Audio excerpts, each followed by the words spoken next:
Thank you so much for joining us today. My name is Haris Tarin, Haristarin, and I'm the director of the Washington, D.C. office of the Muslim Public Affairs Council, MPAC, and I will serve as your moderator for today's press conference and program.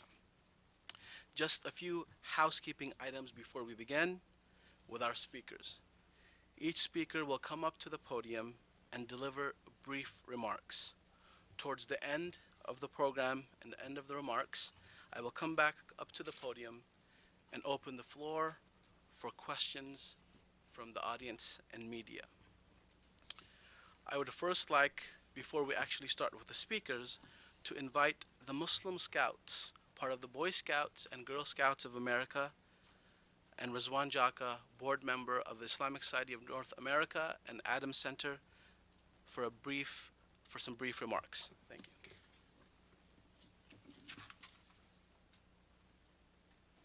Peace be with you, brothers and sisters. Thank you so much for being here. We will start off with a recitation from the Quran and America the Beautiful.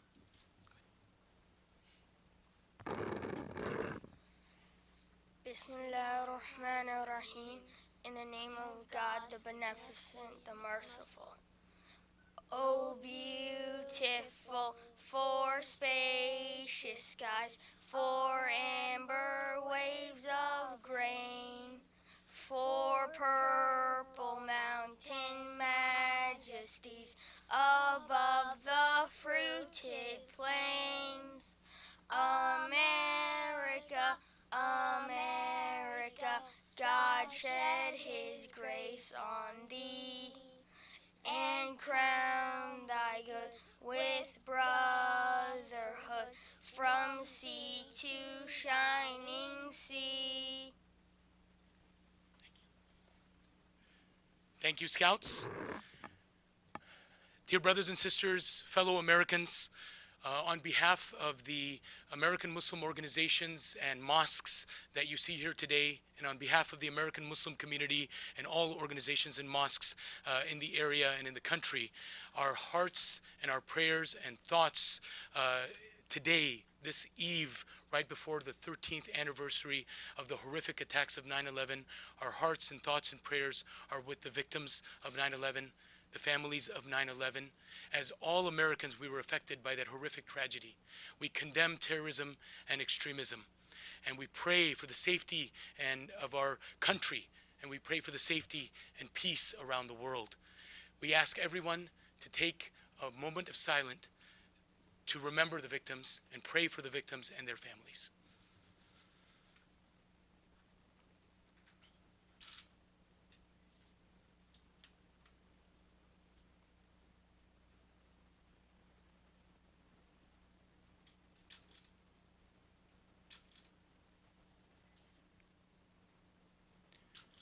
May God be with all. May God help us increase peace, harmony, and respect and love. Thank you. Thank you, Rizwan. Today, we gather as American Muslim community leaders, imams, clergy, law enforcement, and government officials to send a resounding message to the public and our fellow citizens that ISIL, Al-Qaeda, and groups like them are an aberration to the faith of Islam, and that these perverted groups do not share the values, principles, and the sanctity of human life, which we are taught to hold so dear to in our faith. As the President prepares to address the nation this evening to lay out his strategy for addressing this menace, we as American Muslims also understand that groups like ISIL prey upon the vulnerable in our communities and use the internet to peddle their black and white binary view of the world. Therefore, we must also ensure that we have the ability to keep our communities resilient and safe. So today we convene first to affirm our commitment to a 2005 ruling issued by the Islamic Jurisprudence Council of North America, which unequivocally condemns terrorism and extremism and encourages strong partnership between communities and law enforcement agencies. Second, we gather to unveil programs and initiatives to counter the toxic narratives and ideas used to recruit vulnerable individuals. A copy of the ruling and some of the initiatives can be found on your seat. The first initiative I would like to highlight today is one by the Muslim Public Affairs Council, who has worked with a group of religious leaders, mental health professionals, law enforcement officials, and youth workers to develop a community-led model which focuses on maintaining strong, resilient communities who are civically engaged and who do not fall prey to the problematic narratives of our faith or about their faith. The model is based on the PI framework: prevention, intervention, and ejection. The first step focuses on prevention of destructive ideologies, toxic religious narratives, especially those that emanate online. The ideal solution is to prevent a crisis from happening in the first place. In this regard, our toolkit provides suggestions that offer healthy outlets and guidance on issues ranging from increasing religious knowledge and political activism, training to discussing hot topics both on foreign policy issues and domestic grievances.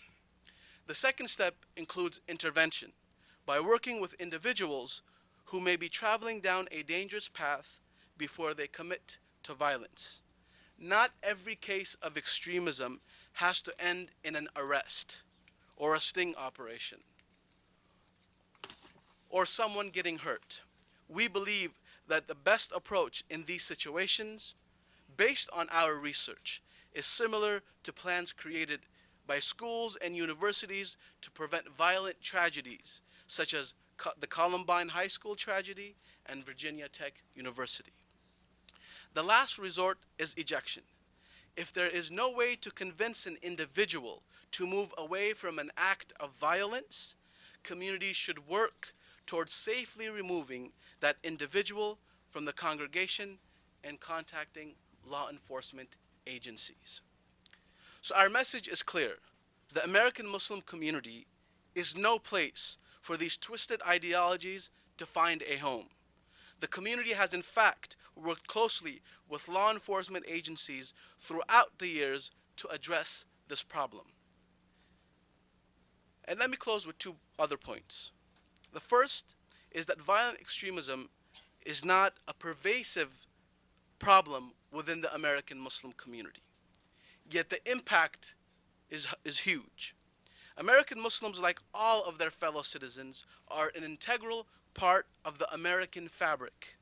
But we believe as leaders that we have the moral responsibility to address a problem such as ISIL and ensure that it does not take hold, or the narrative does not take hold, in our communities. Number two, as an individual who was once a young American Muslim and who grew up and understood that there were injustices that took place around the world, that there was definitely a world that is not perfect, a world with problems. We want to send a message to young Muslims around the world that the answer is not ISIL. The answer is not perverted ideologies that skew our faith and shed a problematic and negative image of our faith around the world. The answer is engagement. The answer is activism, civil discourse, civic engagement, political engagement, and ensuring that your voices are heard through the civic and political process of the countries or societies that you live in. And the answer for us as a nation is to engage each other, to understand each other, and to come up with programs that develop this healthy sense of civic and political engagement. And now I want to invite Ms. Humaira Khan the Executive Director of Muflihun, to also share some of the initiatives that they have been working on. Humaira?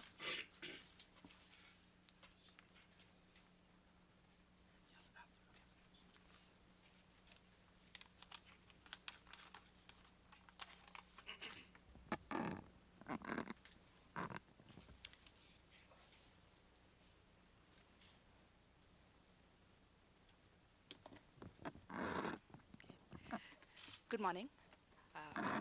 My name is Humaira Khan. I am the Executive Director of Muflihun. Muflihun, unequivocally, we would like to reaffirm our condemnation of terrorism and religious extremism. Targeting civilians and minorities is forbidden, and those who are committing these barbaric acts are criminals and terrorists. They are not martyrs. The question we are asked often is, what is the community actually doing to deal with the issue? So what I'm going to be talking about are actually community-led initiatives, which have been in place for at least the past 4 years, specifically dealing with countering violent extremism. Our organization was actually set up in 2010, and it came out based on the need from within the community that we should be addressing how to prevent radicalization and how to counter violent extremism. And the rest of my remarks will be actually highlighting some of the programs that we have been running for more than 4 years. Now, none of our programs would actually have been possible without the support, the partnership, and engagement with the community, the leadership, the imams, the mosque, and also several government agencies. Time and time again, everyone has been a partner, and our success and the fact that we have been able to deliver any of these programs is based on our partnerships, and we would like to thank everyone for that. And before I start, I'd like to mention that our programs are available for any community or mosque around the country who would like to actually start addressing these issues for their congregations. So on the prevention side, one of the programs we have been running for the past 3 years have actually been based on teaching internet safety workshops. We have had several hundred parents and imams, as well as youth, go through them, and they're basically learning how to protect youth from online radicalization. In some locations, these seminars have actually been taught along with, they've also covered other types of online threats, like things like pedophiles and bullying. And we'd like to actually thank the Child Protection Task Force members of our local and federal law enforcement agencies who have partnered with us to educate parents on these other types of threats. We also have been running programs for youth to help them distinguish between the ideology, which is coming out of terrorist groups like Al-Qaeda, that is used for recruiting, and how to separate it from actually religious theology. On the intervention side, we've actually helped set up counseling through imams to dissuade youth who want to go fight in other countries. Now, these are youth who have actually not engaged in criminal activity yet. And we're working with the families, the imams, as well as the community, so it never reaches the stage where law enforcement is needed. We would actually really like to thank our law enforcement agencies who have trusted us enough to have given us the space to run these community-based intervention programs. Now, last but not least is, of course, programming dealing with social media and online recruiting, right? This is something which everyone is talking about. From our perspective, it is not sufficient to merely counter the narratives which are propagated by violent extremists. It is necessary that we have to replace it with the actual correct teachings. So these meta-narratives, which are not just about delegitimizing the narratives which are coming out of terrorist organizations, but also in building up the correct message, these form the basis of all our social media intervention initiatives, which we are using to push back against the ideology of violent extremist groups. Now, these are uncharted waters for everyone because there aren't very specific legal guidelines for the online arena. And we would actually really like to thank DOJ for tackling this issue and for working with us on developing guidelines with question and answers for community members who want to work on counter-narrative programs. This year, we will actually be rolling out a new program and to teach youth to create their own counter-narratives against hate and extremism. They'll be learning how to recognize archetypes of hate speech so they can identify when they are actually being manipulated, and teaching them the skills to create the narratives so they know how and when to respond. This program has been taught, variations of the program have been taught in 6 countries already. And we will be piloting a customized domestic version of this program in Minnesota. And we are working with several local partners in the next few months. So we are living in this world where the threat from Al-Qaeda and its affiliates has not diminished, and the threat posed by ISIL has actually grown. So as more youth are being drawn into into fighting, what is missing from the CVE, the national CVE landscape, are actually exit ramps. And we would like to request our local and our federal law enforcement agencies to partner with us in developing re-entry programs. And we need to find creative solutions to help entice the youth to leave terrorist groups. And this will be similar to initiatives which are started by our European and GCTF allies. To be united against extremism requires the American Muslim community, our government, our society at large to step up, and we need to work together to keep our country safe. Thank you. Thank you, Humaira. And now I would like to ask Imam Muhammad Majid, the Executive Director of the Adams Al Dulles Area Muslim Society, to come up. Thank you. My name is spelled M-A-G-I-D, Majid. As an imam, I would like to address young people around the world today, especially Muslims, young people. I would like to say that in the behalf of many imams and leaders who are here today, all of us stand together today, united against violence extremism. The problem of violence extremism have grown, and we would like to address the young people by telling them, if somebody asks you to join such a cult, such group, you should resist it, because the slogan they have that they want to promote justice, but they have been committing injustice all over the place. They have killed more Muslims than anyone else. They have demolished mosques. They commit injustice and tragedy and the killing of the Christians in Iraq. All of this, again, is the teaching and the foundation of Islam. Our Prophet Muhammad, peace be upon him, who said that whoever mistreat a Christian or a Jewish or any person from another faith, I'm his enemy in day of judgment. Young people, please do not listen to this ideology. I would like to invite you to join organizations and communities that build, not demolish. Save life, not take life. Because it's the Holy Quran that says, whoever take one life, as if have taken the life of all humanity. And whoever save one life, as if have saved the life of all humanity.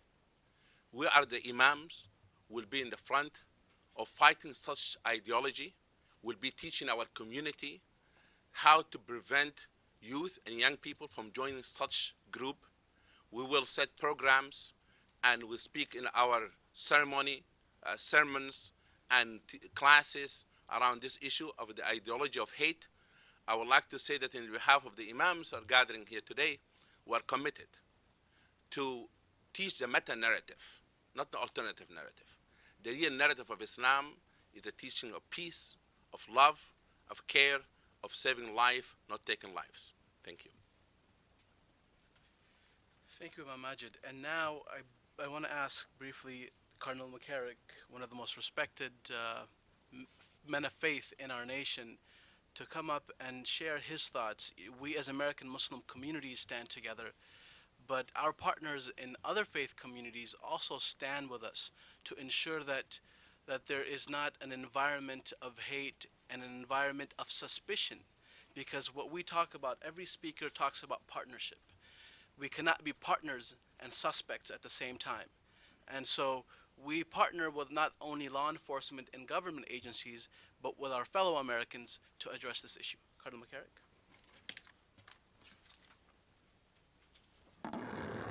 In the name of God, the merciful and compassionate, I am privileged to be able to add my voice to the voice of many of my friends here. Every great religion, somewhere in the foundation stone, is based on the dignity of the human person. Catholic social teaching has been that way. I didn't know I was going to have a musical accompaniment. Catholic social teaching is based on that, the dignity of the human person. That's why all the great teachings that we have are based on that. As you study the Holy Quran, as you study Islam, basically this is what Muhammad, the Prophet, peace be upon him, has been teaching. We are all valuable caliphs. We are all the successors of what the Lord has brought into the world. We are all supposed to build up the world, not tear it down, to build up each other, not kill each other. My dear friend Imam Majid made that clear, the citations. You save one life, you save the whole world. This is from the Holy Quran. And all these documents have so great a teaching about being good to each other, helping each other, not killing each other.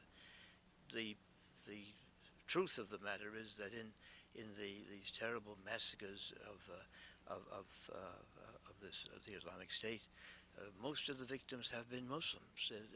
Most of them have not been Christians, but many Christians obviously have suffered from it. So I am here to say that we stand with our brothers and sisters in the Muslim community, who here in the United States have been giving leadership in a very strong way. This is the American Muslims. They are proud to be Americans. We're proud to have them as Americans. And their societies that have been formed are American societies. And it is because they love America that they come to present this vision of the Muslim community in the United States. That community has been with us. That community is with us. That community is a community which is faithful to the United States because they're faithful to the dignity of the human person, which is a basic Muslim tenet, a basic Muslim principle. We have so much in common. Let us not let a few people who are trying to destroy this. Let's not let them be able to do this. So that I'm very happy to be here. I'm grateful for the opportunity. These are American groups. These are our American Muslim community, and we are proud of them. We want them to shout out, as some of my previous speakers have said, to shout out to all the world who we are, and that we believe that Islam is a religion which helps people, not kills them. And I think this is really the basis of all we gather here. The Catholic community has always taught this. The Muslim community has always taught this. Let this be the message. Years ago, as our speaker, our original speaker said, years ago there was a presentation, a fatwa issued by ISNA on behalf of all the Muslim communities in the United States, saying that killing people, suicide bombing, the killing of innocent human beings is wrong. It is not the teaching of Islam, and this is the message that we have to give to our brothers and sisters in the Muslim communities all over the world. And I would hope that that the fatwa again can be issued with strength and with the ability to get it into the media of the United States and the media all over the world. We're together on this. We are against evil. We are against killing.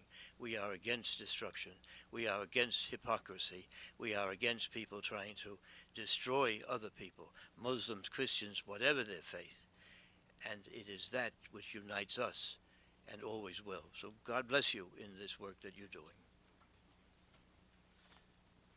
But now I'd like to ask Imam Talib Sharif, the president of Masjid Muhammad, the nation's mosque in Washington, D.C. Bismillahir Rahmanir Rahim, and that is with God's name, the merciful benefactor, the merciful redeemer. Again, Imam Talib Sharif, representing the nation's mosque. I've inherited a position, a leadership of an organization that's upon 84 years. And from that 84 years, we've seen millions that were produced. We've got an association now, and I'm bringing the voices of these millions and also this association, the Council of Imams, that represent 7 regions or sections across America, and also the Ministry of Imam W. Dean Muhammad, also known as the Mosque Cares. Over that 84-year history, we have transitioned from small circles of self and nationalism to broader circles of oneness, humanity, and universals. So we've come into a universal picture of the religion, and we're able to see every human being should look at themselves first in the common identity that we all humans. We've just heard the value that the Quran puts on a life, a human life. Take the labels off. We're human first. No one comes here as a terrorist. They're taught that, and that's why you hear a lot of things directed at the training, the teaching, the education, because that's where we begin to get deformed. We come here formed by God as human beings ready to receive love, give love, etc. We're very concerned about the language Islamic State, to refer to this group, ISIL, as Islamic State. Please, media, we're actually, as leaders, and we're the experts on this subject, we represent millions. Put anti-Islamic State before that word. And any of those, put anti before that, because this is not an Islamic State. It's not an Islamic state of being. It's not an Islamic state of mind. And it's not an Islamic state that the Prophet himself created in his first state. We saw this beauty and this peace and this equality for all religions, Jews, Christians that were there with him, who were really ordered to continue doing what you were doing, continue practicing, and that they were protected in that practice. Let me just share with you something that was in the first constitution that the Prophet put together, called the Constitution of Medina. This is Article 16. It's been around for a long time, and it's still, we stand upon that today. In fact, we are upon that coming together. And let me read it to you. It says, Article 16 of the Constitution of Medina, collective resistances against injustice, tyranny, and mischief. There shall be collective resistance by the believers against any individual who rises in rebellion, attempts to acquire anything by force, violates any pledge, or attempts to spread mischief amongst the believers. Such collective resistance against the perpetrator shall occur even if he is the son of anyone among you, or anyone among them. So that's to tell us we can't let compassion move us when it comes to confronting wrong and eradicating this wrong. We like to use the term ISIL because I hear ISNA in that, because they become hard and cruel and insensitive to human beings. They've lost their human nature. Again, we all come here as human. They didn't come here like that. And so they've lost that identity. They've lost their human identity. They're doing things that are inhumane. So they not only have they lost that, but they are associating with the religious identity, but they've lost that too. As we see, that stuff is not Islam. It's far away from Islam. And again, please use the term anti-Islam. And this is what we're teaching. We have all across these 300 messages and centers that we're also representing today, they have orientation classes. And all of that is teaching the beautiful picture of Islam. You can go to any one of these classes across America and see what they're being taught in the orientation of the Islam 101, the Shahada courses, etc. The Council of Imams, the conveners, the mosque cares, and the millions that we're also representing all join this body.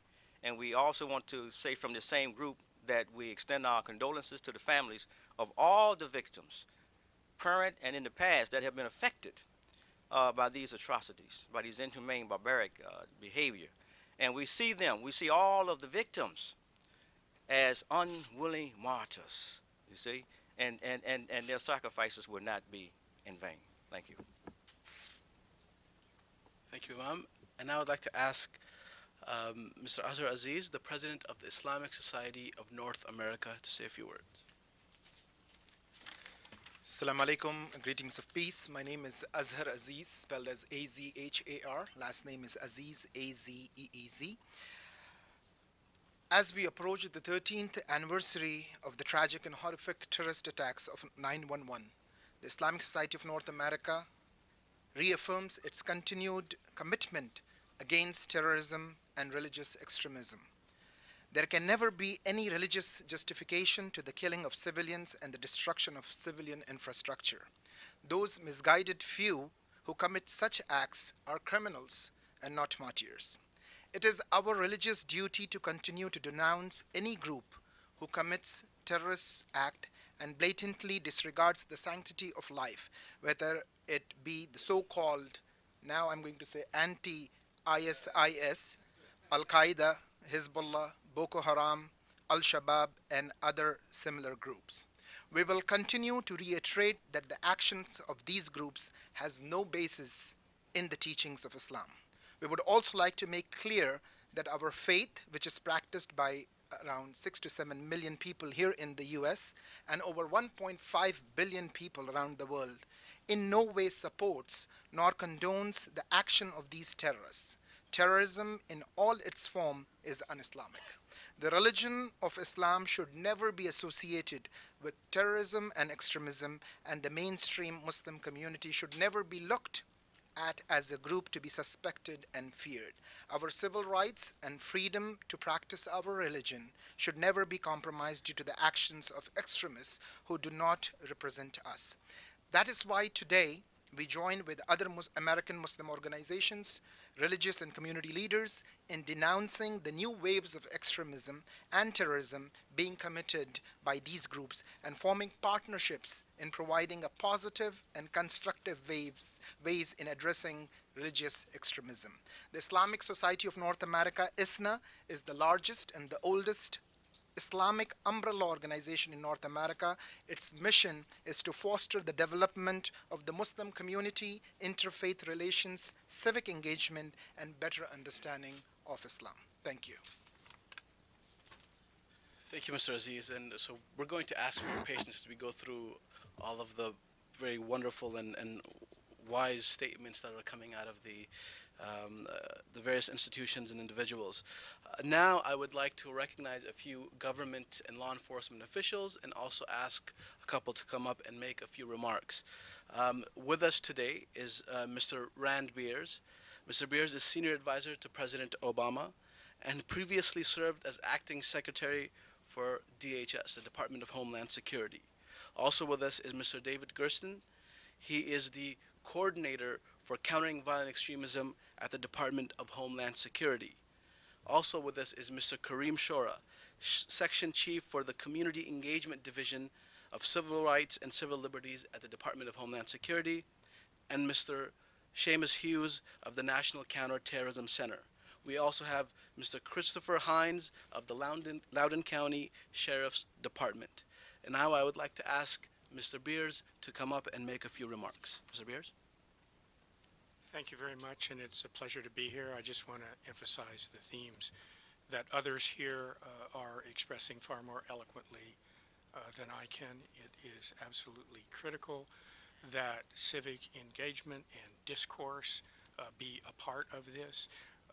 Countering violent extremism in this fashion is an absolutely integral part of any effort to deal with violent extremism, and it goes down to communities, to faith-based leaders, to friends and families to continue that discourse in order to ensure that all of the views can be aired and the opportunity to prevent violent extremism becomes a vital part of any community. So thank you all very much, and thank you for this opportunity. Mr. David Gersten? Thank you. Long years of experience have shown us that this problem cannot be solved by law enforcement and security measures alone. We must also have tools to build resilience in communities at risk of recruitment and radicalization to violence.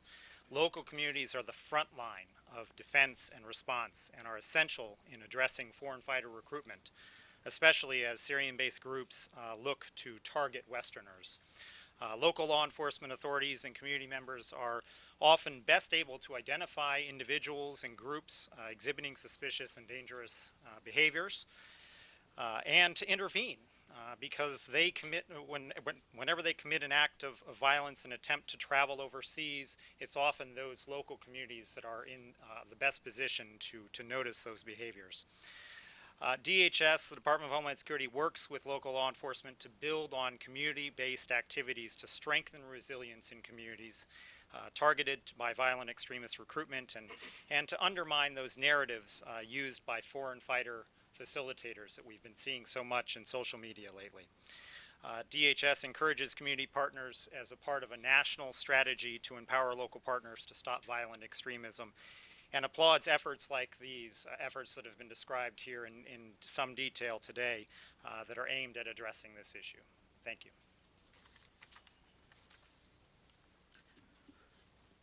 I'd like to now ask Sister Asma Hanif, the President of the Coordinating Councils of Organizations in Washington, D.C., to make a few remarks. Greetings. Why am I here? I am the daughter of John T. Inge, a devout Christian. My father is one of the last surviving original Montford Point Marines, African-American individuals who struggled against all odds to serve and defend this country as United States Marines. For his sacrifice, he was awarded the Congressional Medal of Honor. And as his daughter, I would never do anything or be involved in any activity, any organization, or any faith which would demean, destroy, or disrespect all that he fought to accomplish. In addition to being an American, a Muslim, a community advocate, I am a chaplain, I'm a registered nurse, I'm a certified nurse midwife. I also established Muslimat al-Nisa, which was an organization in collaboration with other faith-based organizations, government agencies, and rescue operations to house the homeless, to feed the hungry, and to provide health care for the uninsured. So the sanctity of human life is not lost on me. The crimes of ISIL are exactly that, crimes. Crimes against all of us. These crimes do not benefit anyone, not the Syrian people, not the American people, not justice, and not any of our faith traditions. The killing of the American journalist is inexcusable, and as a mother myself, I extend my sincere condolences to both mothers at the loss of their sons. And I wholeheartedly feel immense sadness for everyone negatively impacted by these crimes. It is important that none of us allow others to hijack our faith, our compassion, and our love for our fellow human beings. So I am here to make a very clear statement that such actions are not something I support and that they are not a part of who I am. But more importantly, to state that this is not a part of Islam. Just because one speaks Arabic words does not make it a part of Islam. And just because one uses Islamic terminology does not indicate that that person is a Muslim. A powerful statement that I heard from one of my Christian brothers: it is not fair to compare our sinners to your saints. Point being, the pursuit of understanding and justice should be a thread that unites us all, regardless of our faith traditions. We are all undeniable, the children of Adam. And so I stand in solidarity with all God-conscious people in condemnation of the crimes of ISIL and in our need to remain vigilant in confronting violent extremism, not just in the United States, but anywhere in the world. Thank you. Thank you, Ms. Isma. Now I would like to ask Imam Johari Abdul Malik from the Dar al-Hijra Islamic Center to come up. Good morning and Assalamu alaikum. Peace be upon you. Imam Johari, spelled Johari, Abdul-Malik. I serve as the Director of Outreach for the Dar al-Hijra Islamic Center. And first I would like to be clear, Bismillah ar-Rahman ar-Rahim, in the name of God, the most gracious, the most merciful. It is our sincere intent this morning to send a clear and unequivocal denial of any engagement that our community has in our faith to violence and extremism. Today we remember the attacks of 9/11, and I want to remind people that on 9/11, all of the community that you see present here today, we were not only Muslims, but we were also victims of the terrorists and extremists who attacked our country. On that day, Christians, Muslims, Jews, Hindus, Sikhs, Jains, Zoroastrians, all of us became one people against the attacks of these individuals who claim that they are Muslim. I want to remind you all, in case you didn't notice, I'm black. We never in this country confused the Ku Klux Klan with a Christian organization. Why should we allow people then to associate Islam with the kind of violent extremism and hatred of groups like ISIS or ISIL? I want to also share a message to men. In this country, we're having a challenge right now that young men are looking and are feeling frustrated, seeing the death and destruction around the world and saying, what can I do about it? And as a result of that, some of them have been deceived into thinking that there's a shortcut to social change, that it comes from the barrel of a gun or off of a shoulder rifle. The reality is that our men in this community, you see the men behind me, need to make a concerted effort to engage young men when they're having these thoughts about becoming a jihadist. I think one writer, he called it jihadi cool. There's nothing cool about being a jihadist. You're a loser. We know from individuals who have communicated with us, who have traveled overseas, and we got their stories, that they're sitting in a prison somewhere for a crime that they didn't get a chance to commit. There are young people who are in foxholes around the world who are saying, God, how did I get here? That what I signed up for was not to be a drug runner through the mountains of Afghanistan. That story is being told through our counter-radicalization work. I want to say to mosques, we need to be on the forefront of social change, because many of the young people who are in our community are saying that we are impotent at bringing the message of peace and justice to our world. Next, I have to send a message to let everyone know that in the fight against terrorism, violence, and extremism, that the frontline soldier, Imam Talib, you're a soldier. The front line, who's on the front line? Muslims are on the front line. If you look at the studies from Impact, they will show you that when someone is turned over because they have tipped beyond the intervention that's happening through Muflihun's efforts and others, that we turn them over to law enforcement. We're on the front line because we're the ones who are in the chat rooms and on Facebook talking to them to say, you know what, I think brother or sister, I think they just went over the line. And the data shows that we are the best defense. And so I say a message this morning to law enforcement. First, I want to thank you. I want to thank you because sometimes myself and other imams, we might get an agent to come to our office and say, do you know anything about this person or that person? And by Allah, we tell the truth, and I know that that intervention has saved the lives of many people. It's done through the front door, not through the back door. Let me say to you that Muslim youth in America are America's greatest prospects, not America's greatest suspects. I also want to congratulate our community at large, our interfaith community, because it's as a result of that that our community has been resilient against every attack. That those who are outside who are fueling terrorism think that if there's an attack on America, that Americans will fall into the kind of infighting that they do. And America is a different place. If the events of 9/11 had happened in Rwanda, they would have had genocide again. In America, we came together as a people.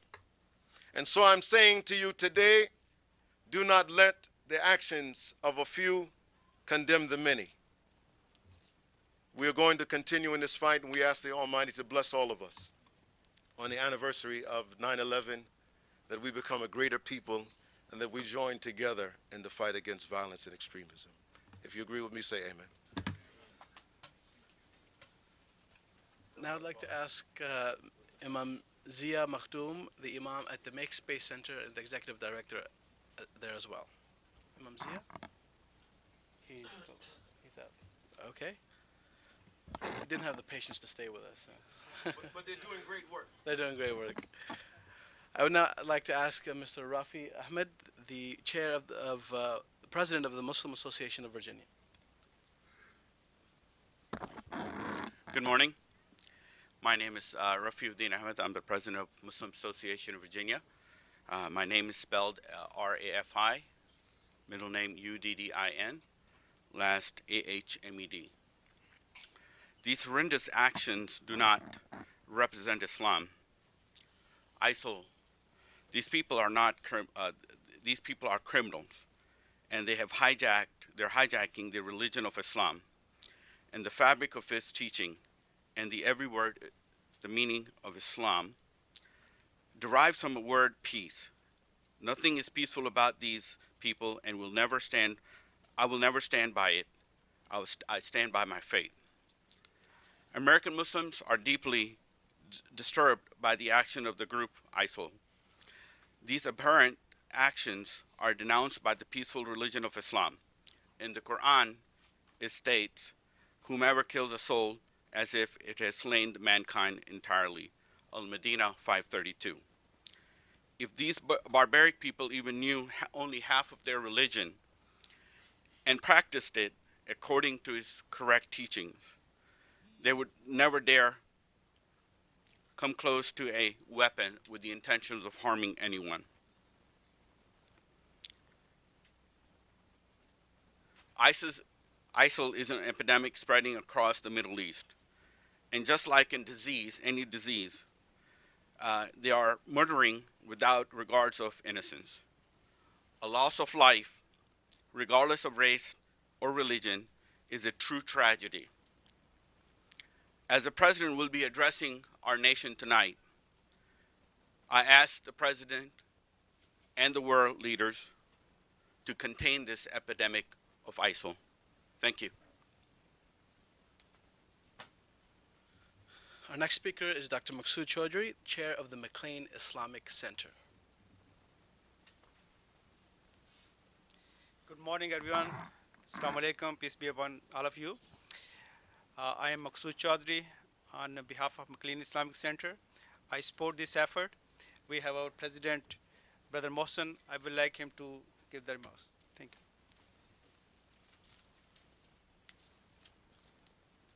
Assalamu alaikum. Good morning. My name is Mohsen Ali Khan. For spelling, it is M-O-H-S-I-N. And my last name is Ali Khan, A-L-I-K-H-A-N. On behalf of the McLean Islamic Center, let me express our denunciation of the barbaric acts of ISIS committed against innocent human beings, and in particular against the journalists who are performing their duties.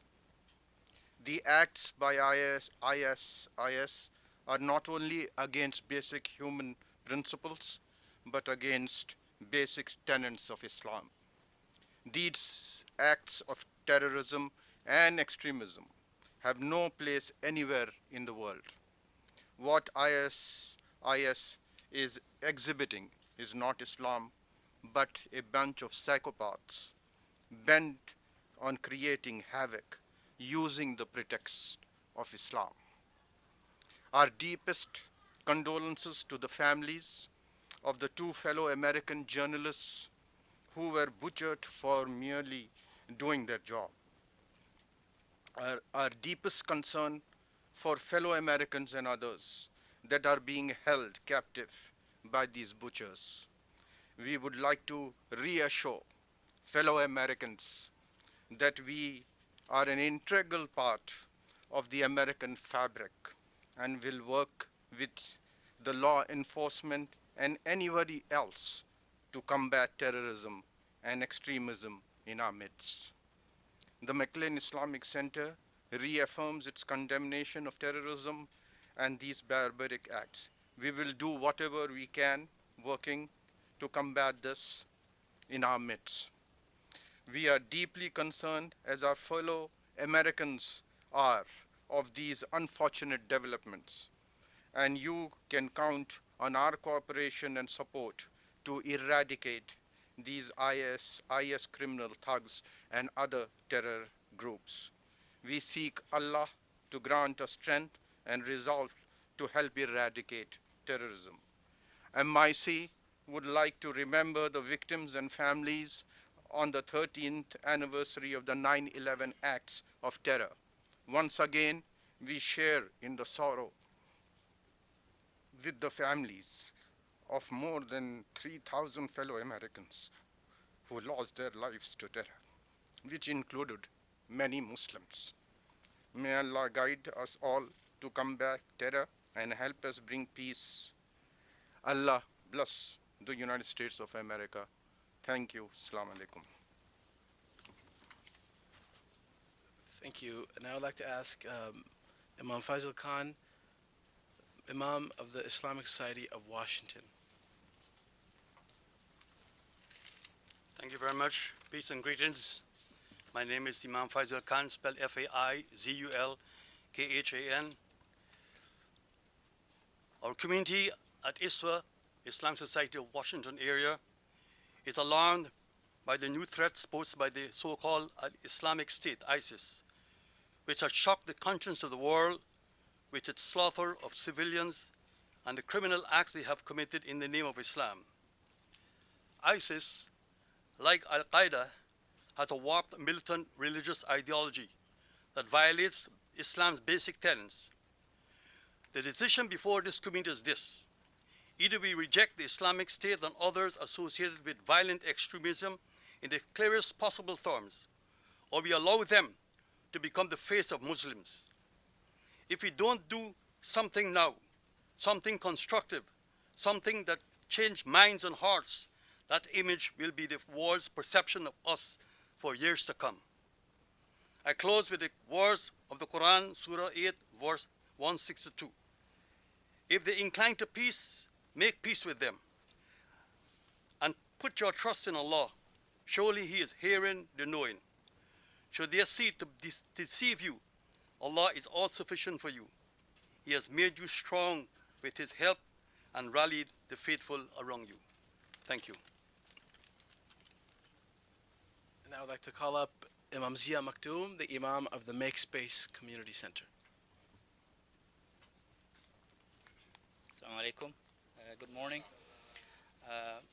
I'm here also to reaffirm what the spokespeople and the leaders of our community have expressed, and that reaffirmation of the fatwa against extremism and terrorism and all its forms that our religious leadership has issued years ago, which is still relevant and very important for us as a community to reflect on, given what's happening in Iraq and Syria in particular.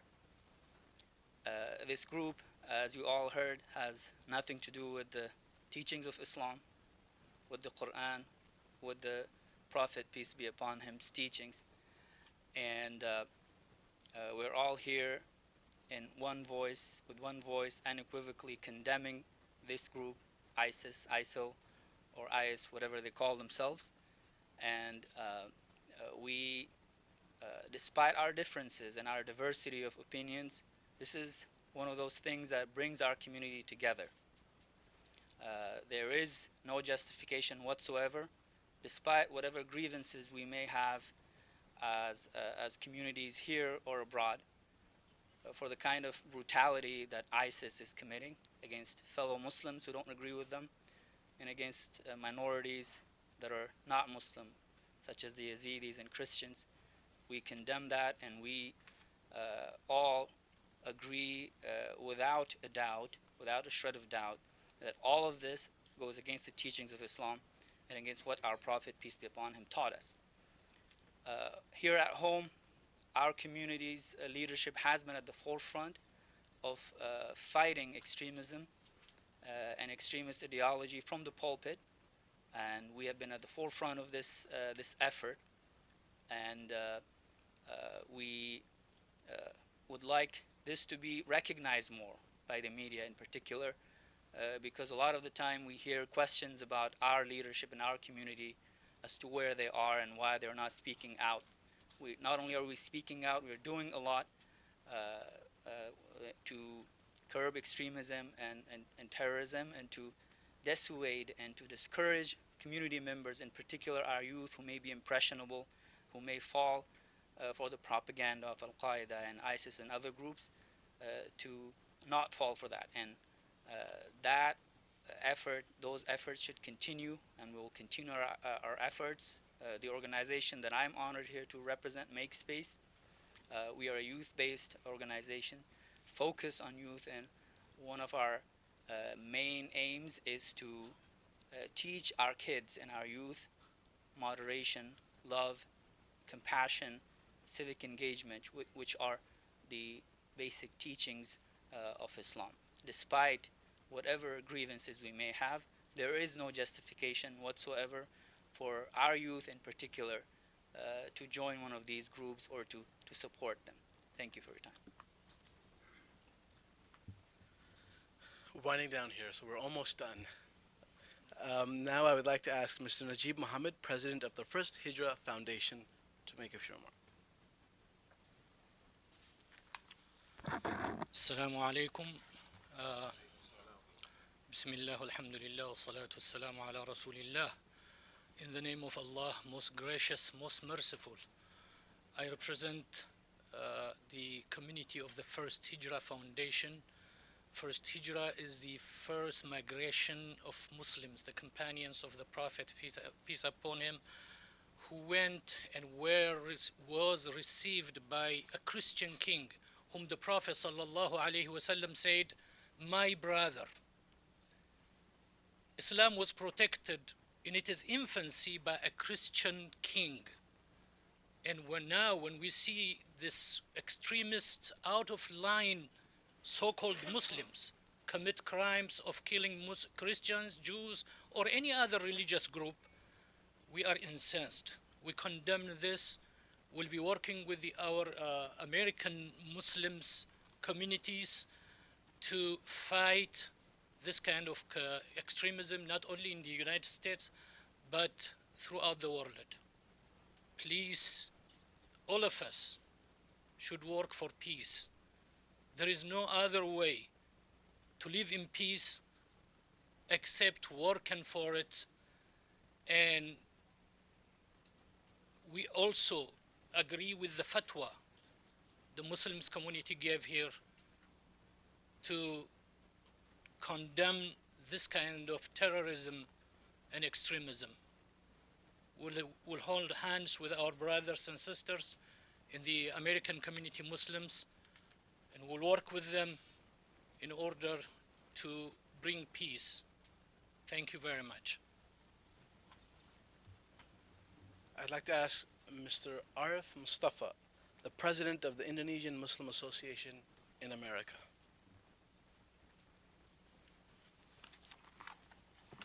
Bismillahirrahmanirrahim. In the name of God, the most gracious and the most merciful. Assalamu alaikum warahmatullah. On behalf of our community and organization, IMAM, we reaffirm that we against any terrorism and extremism. We strongly believe that ISL does not address the nature of Islam, that rahmatan lil alamin, mercy for the universe.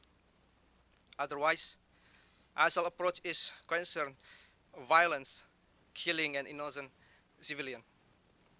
We reject any ISL movement in the entire world. We firmly consider potential divisive unity of Muslim Ummah and stabilize the brotherhood and mutual cooperation.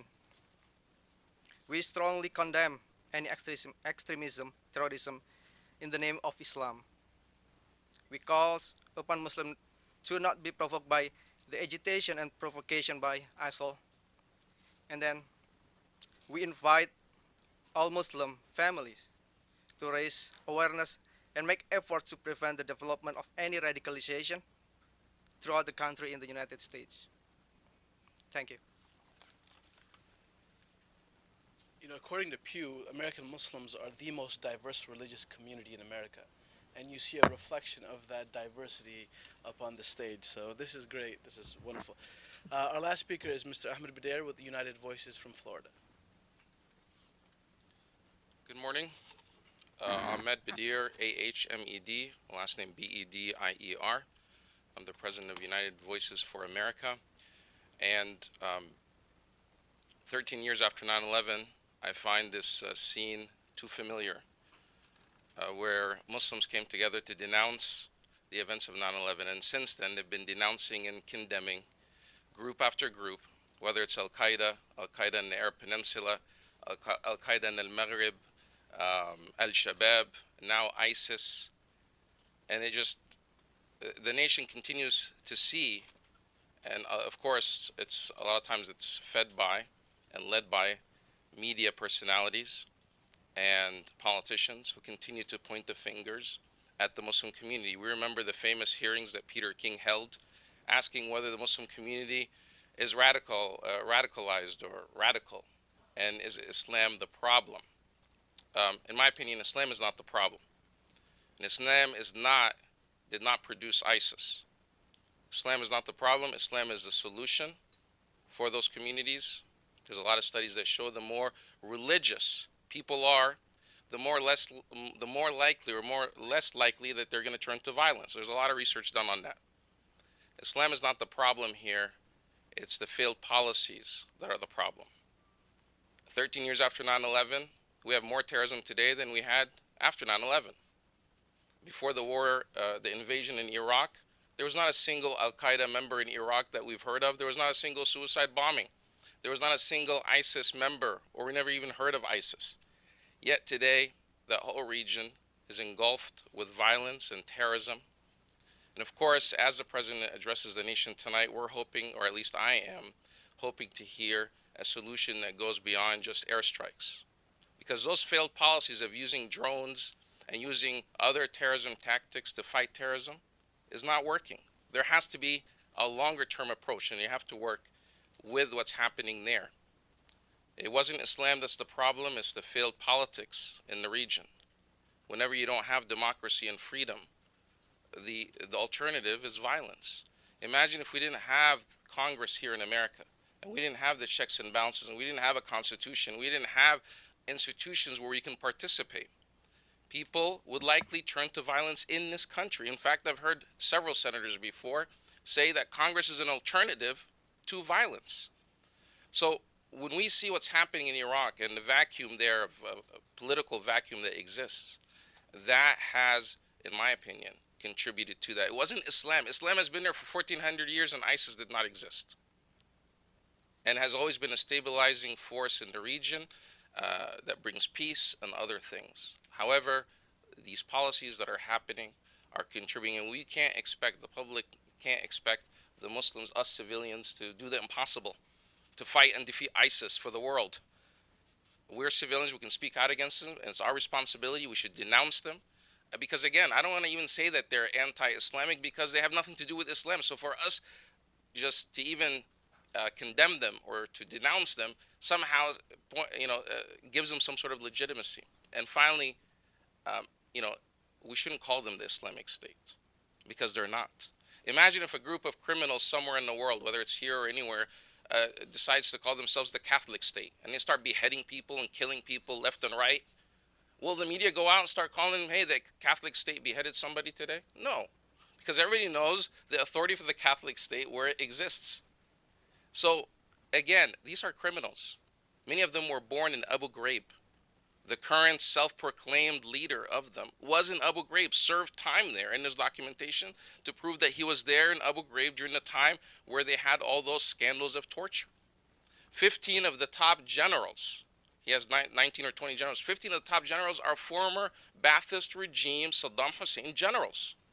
This is not just some terrorist group that these were generals that served under Saddam, and Saddam was known to be a very anti-religious, secular person. This is the background of these individuals. That's where they came from. Just because they're flying a flag that says Allah on it doesn't all of a sudden transform them to Muslims. So again, of course, we grieve what's happening, not only for the dead Americans, the two that were beheaded, but before that there were hundreds and thousands of other Muslims that were also. In fact, just 2 weeks before the first beheading, there was an Arab journalist, Muslim, who was beheaded and the world stayed silent. But we have to address this issue, but it's going to go beyond just airstrikes and sending more troops there. To contain it, we have to promote real democracy. We have to make sure that there's governments there that are engaging their populations, that are allowing for real participation from all sides, where it's not sectarian like how it is in Iraq and Syria right now. And that's the real source of the problem.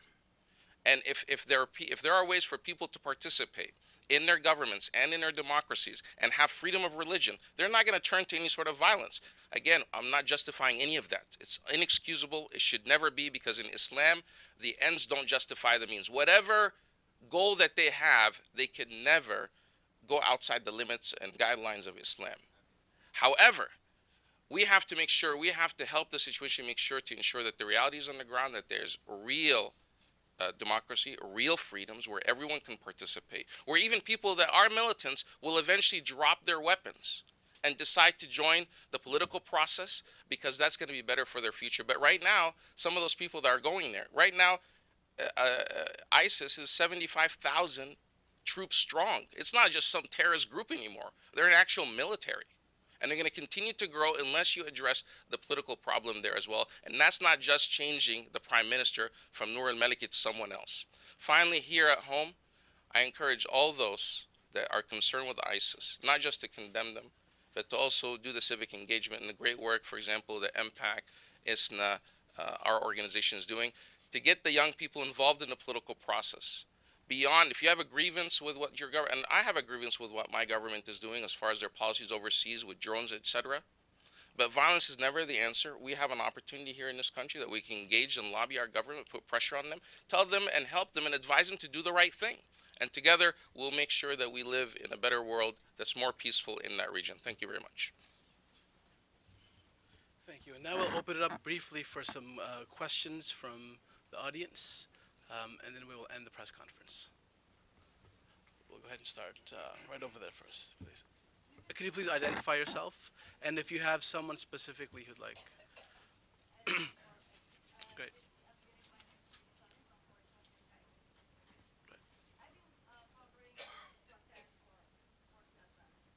Yes.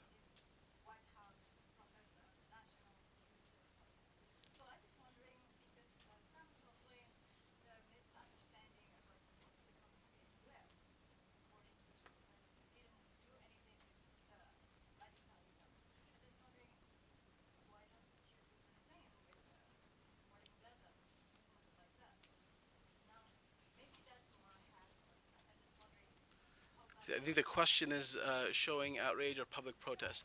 I think there's a lot of that, and I think this event precisely articulates that message.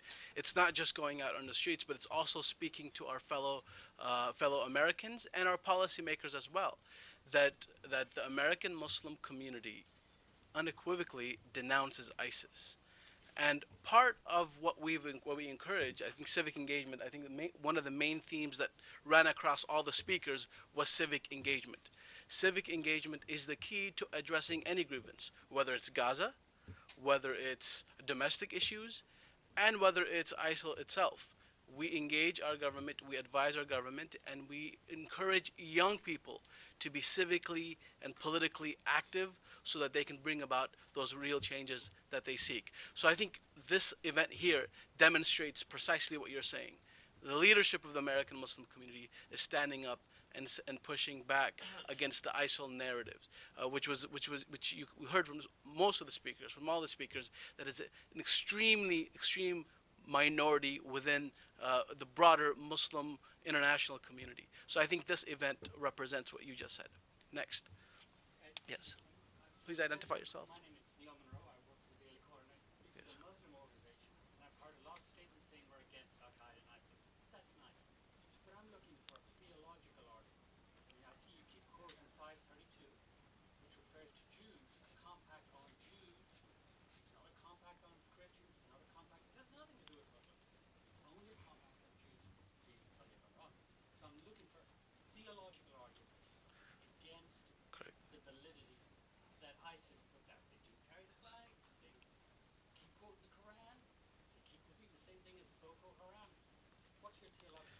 I'll let the theologian handle that.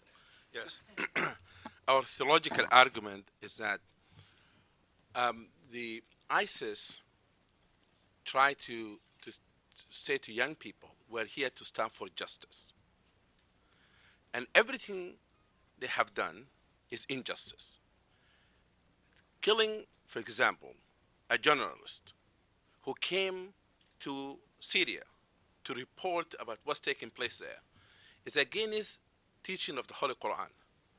Prophet Muhammad, peace be upon him, Quran directed him to protect individuals who come to his land and said that provide for them a safe place, which is the first declaration of protecting refugees was stated in the Holy Quran. Killing of minorities, religious minorities, against all the teaching of Islam and the Quran and the saying of the Prophet Muhammad, peace be upon him. It is the Prophet, as you heard, have sent Muslims to Abyssinia, to Ethiopia, to be protected by a Christian king. It is Islam that established the first constitution that recognized multi-ethnic, multi-religious community. It is Islam that does not allow the demolishment of churches or synagogue. Not only that, if a church been demolished by Muslims, a Muslim have to rebuild it. No follow-up questions? No follow-up questions? Yes. Yeah, yes, you can get us in writing. But because you asked the question that I'm forming now theological argument. I'm writing an article against this teaching of ISIS, of Al-Shabaab, and others who use Quran and quote the Quran and quote even Islamic tradition, misuse them to justify that kind of belief. We will address it in an article. I will send you a copy of it. And we have the fatwa as well. Great, thank you. Yes, can we go ahead and take a question? Please.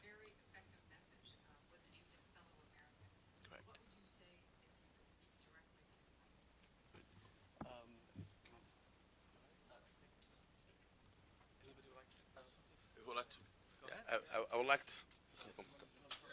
Come on. All the imams. If we were to speak directly to ISIS, I would say to them, you brought shame to our religion. You misuse the beautiful teaching of Islam. You have violated all the principles of teaching of the Holy Quran and the Prophet Muhammad. You have taken the life of innocent people. You have created division, brought destructions, and you have lost all the moral values and moral principles that you claim that you represent. You don't represent any of the Islamic teaching of Prophet Muhammad or the Holy Quran. Yes. And the Quran also says in chapter 5, also for the theological piece, stand for justice. And he says that don't let the hatred of others, what they may have done to you, cause you to become a criminal. Jaramah is the word. In Mujrimeen, we know are criminals. So don't resort, and they resorted to criminal activity, and we like to also say to you, look at the Quran and look at the life of the Quran walking with the Prophet. He never, ever instructed or allowed the killing of the innocent. Not even the environment could be harmed. If you had captured a prisoner, a combatant, you could not kill that person. So much less an innocent person. So they are outside of Quranic teachings and outside of the life of the Prophet. If they want to be in accord with that, they need to return back to the best of their human nature. Hello, I just want to thank you for your question because it's triggered me philosophically.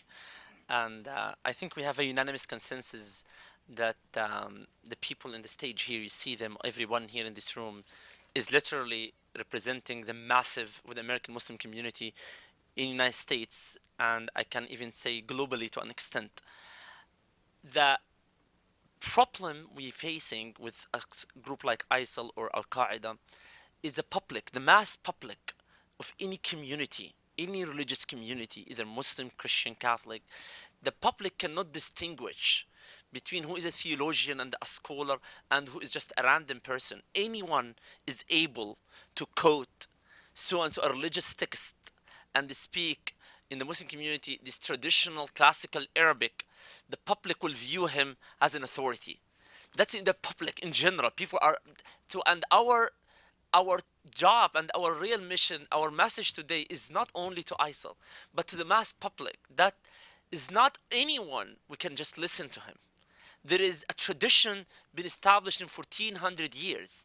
I remember as a student of theology, the first prophetic say the student must learn before he learn any religious text, he learned the prophetic say that God indeed will have a mercy upon those who are merciful, have a mercy upon those who are in the earth, the one in heaven will have a mercy upon you all. This is the ABC divinity studies for any religious Islamic studies student, and that's what we've been taught. And that's itself kind of embodying us to understand that the mercy in every single aspect. But as a mass public, I remember one time, and I want to finish with this brief story. I went to the mosque, one of the mosques in Cairo, and this man came and he was wearing very traditional clothes, with the clothes of imam. And people looked at him, oh, traditional clothes, he should be an imam. So they pushed him to lead the prayer. And he really did not know how to lead, because just the clothes gave the impression that he is a religious scholar, well trained. And that's what we are facing. So I want to go beyond the point of we are condemning ISIL, because we already know that very well. But the question, we need to create an intercourse and a discourse, a dialogue to take us to a different level, how we fight and encounter the thought with the thought. We're actually out of time, so we won't be taking any questions up here on stage. Some of our speakers will remain behind, and you can approach them individually, and they'll be able to answer your questions. Thank you so much for joining us today, and thank you for coming out.